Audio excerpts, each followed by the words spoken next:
Welcome to New Possibilities. I speak truth to power without fear. So, for this video, I want to talk about Kendrick Lamar's Super Bowl performance. I just want to share my quick thoughts about it.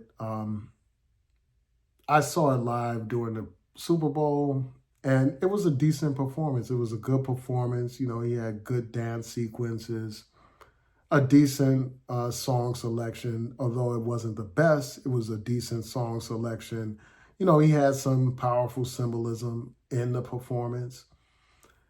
And so it was a great performance. And I know that there have been videos where people have taken shots of the crowd, you know, images of the crowd, and basically some white folks were complaining about it not being a good performance. I disagree with them, obviously. It was a good performance. And you could tell by the reaction around the country, especially in the Black community, that we felt it was a good performance.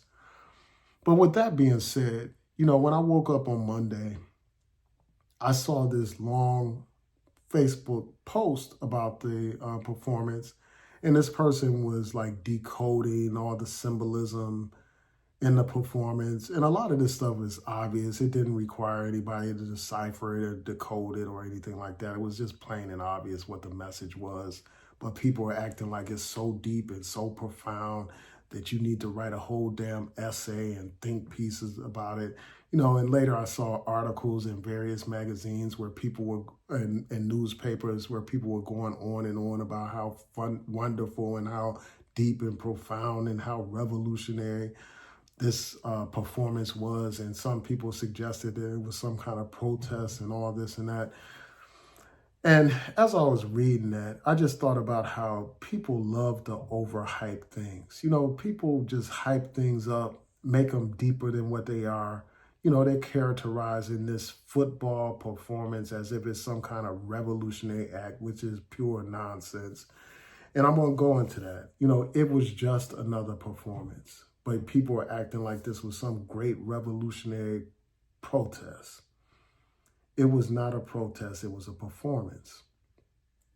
You know, protests have an obvious and clear message, but this particular performance, people had to decipher it. Even though for me it was clear, but people had to decipher it and break down this and that, as if we were living in slave days where people can't communicate directly, as if you have to have codes in order to communicate. A protest should have a clear message. That's number one. A protest should have an objective. It should have goals. It should have some demands. There were no demands or no goal with this. It was just a performance. And one of the things that I really didn't like about the whole thing is, you know, this exploitation of Black imagery for personal purposes. You know, although people were presenting this as if it was some kind of revolutionary act, it wasn't. And here's why. You know, number one, he didn't even perform his political woke songs. Most of the songs, if not all of the songs, were apolitical. They had nothing to do with consciousness. They had absolutely nothing to do with protest. They weren't speaking on any issues relevant to Black people. It was just basic hip hop music. And in fact, two of the songs were diss songs.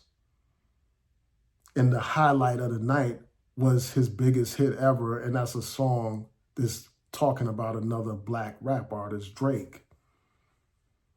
He got this Super Bowl opportunity because of the diss songs that he did to Drake. He won all those Grammys because of the diss song that he did to Drake. And throughout this performance, he kept hinting at, you know, whether or not he was going to perform Not Like Us, which is the, you know, his popular diss song. So while people are presenting this as if it's some kind of revolutionary protest performance, it was more centered on Drake, on dissing Drake, than it was on any kind of political message at all, in terms of the actual words that were coming out of this man's mouth. And it seems to me as if the symbolism that was there was like a garnish on a plate of food. It's for show. It is a gimmick. It is a distraction. It is something to make something more profound than it is. To dress up, what is basically a personal petty beef into some profound political performance. And that's one of the things that I don't like. I don't like somebody exploiting, black imagery for their own personal purposes in order to win some personal vendetta against somebody. And so this took place during Black History Month, and he's exploiting that, just like he exploited Juneteenth to go in on another black man. This whole performance was centered around a song questioning the blackness of another black man. This whole performance was centered around calling another black man a pedophile without any kind of proof or evidence. But this is what people celebrate as if it's some kind of revolutionary act just because he gives you a few token symbols. And the sad thing is, the song, The Revolution Will Not Be Televised, was a song that was talking about how real the revolution was and is. It talked about how it won't be something that's commercialized and televised for profit. And that's exactly what Kendrick Lamar's performance was. It was commercialized. It was televised. It was contrary to any semblance of anything revolutionary. The revolution will not be sponsored by the NFL. The revolution will not be sponsored by corporate America. It will not be sponsored by Apple Music and Budweiser and all these other commercial enterprises that profited off of this event. And this is the kind of stuff that passes for revolutionary action. A performance that just gives you some token symbolism to distract you and basically to intoxicate you. You got people high off of symbolism, but there's no substance there. So, and as somebody else put it, this is cosplay revolution. This is not real revolution. What was accomplished after that performance other than people feeling good for the moment? That was a performance, but people were making it bigger than what it was. That performance had to be approved by the NFL. It was sponsored by the NFL, a racist institution that for the longest time deprived black people of certain opportunities within the NFL. And it's like people have gotten amnesia. They've completely forgot about Colin Kaepernick, completely forgotten about the ordeal with Colin Kaepernick. They have forgotten about the NFL deciding to take down signs saying end racism. Kendrick could have said anything that night. He could have sung his powerful songs. If this is such a protest, why didn't he sing or rap any of his popular protest songs like All Right or The Black of the Berry or, all the other songs, the song about complexion? Why didn't he have any of those songs included? Because he knows that people weren't really there to listen to him. They were there to listen to him talk about Drake. That's what people wanted to see. And he is basically being used as a tool and a puppet against another black man. And the sad thing is, while he's putting on this show for the people, all these people are disrespecting him. All these white people are saying the performance was garbage. And it's like black people, unfortunately, are appeased by very little. It doesn't take much to placate and satisfy the Negro. All you have to do is give him some empty symbols and tokens and a few crumbs, and he will be easily distracted and led to believe that something positive is happening here. Something powerful is happening here.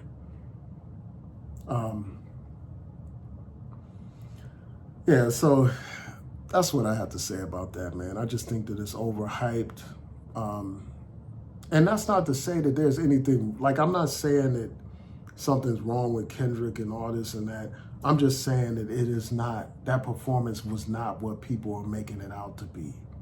It's like people don't have any idea what revolution is. They don't have any idea what protest is about. If they actually think that this 12-minute performance is some kind of revolutionary act. And the last thing I'll touch on is Sabrina Williams. Serena Serena Williams. I'll just touch on her, and she's an icon. I love Serena Williams. You know what she's done for tennis and all that kind of stuff as a black woman. Much respect to her for that. But when I saw her perform at the Super Bowl, you know, dancing to this song "Not Like Us," the first thing I thought about is like, why are you still bitter, man? And that's the first thought that came to my mind. This woman still has issues, still has some bitterness when it comes to Drake. Because how else could you explain somebody dancing to a song where the song is about dissing your ex, and all these years later, you feel the need to join in on the mockery of an ex, even though you're supposedly happily married and you got a child and all that kind of stuff, you're still looking backwards toward a past relationship and dancing to a song dissing an ex. And if I was your husband, I'll be looking at you sideways because of that. And I know there's a lot of people brushing it off, like saying, oh, she just likes dancing and she's doing this because she didn't have a chance to do the Crip walk during Wimbledon and this and that. If that's the case, like, she could Crip walk to any other entertainer songs. Or even if she Crip walked to Drake's song, why would it have to be a song dissing an ex? Unless you got leftover feelings towards that ex. And that's one of the first things that I would be thinking. Like, if I was dating somebody and they just kept complaining about an ex, or, you know, trying to get back at an ex or get even with an ex, I would think that they're still obsessed with that ex. I would think that they still have feelings for that ex. And I think that that may be the case with Serena Williams. It may be. And it's only reasonable for somebody to think that. But anyway, those are my quick thoughts about this. You know, I wonder what y'all think. Peace.